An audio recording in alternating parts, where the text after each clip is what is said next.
കടുത്ത ധനപ്രതിസന്ധിക്കിടയിലും സംസ്ഥാനത്ത് റവന്യൂ റിക്കവറിയിൽ വീഴ്ച. സംസ്ഥാന സർക്കാർ പിരിച്ചെടുക്കേണ്ട റവന്യൂ തുക 3032 കോടി രൂപ.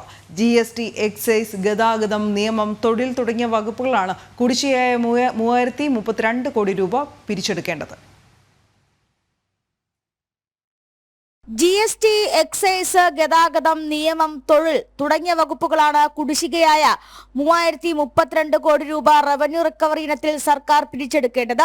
ഇത്തരത്തിൽ തുക അടയ്ക്കേണ്ടവരുടെ കൂട്ടത്തിൽ 1150 കോടി രൂപയ്ക്ക് കോടതി സ്റ്റേ വാങ്ങിയിട്ടുള്ളവരുമുണ്ട്. 2017 ഏകീകൃത ചരക്ക് സേവന നികുതി തുടങ്ങുന്നതിന് മുമ്പ് വിൽപ്പന നികുതി അടയ്ക്കുന്നതിൽ വീഴ്ച വരുത്തിയ 9509 പേരിൽ നിന്ന് ഈടാക്കേണ്ട തുകയാണിത്. എക്സൈസ് വകുപ്പിന് അബ്കാരി കുടിശ്ശിക ഇനത്തിൽ 118 പേരിൽ നിന്നും 39.44 കോടി രൂപ കിട്ടാനുണ്ട്.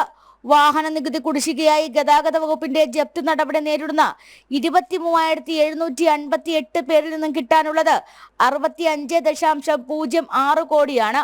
പിഴയടയ്ക്കാനുള്ള കോടതി വിധി പാലിക്കാതെ 6,683 പേരിൽ നിന്നും 51.65 കോടി രൂപയും കിട്ടാനുണ്ട്.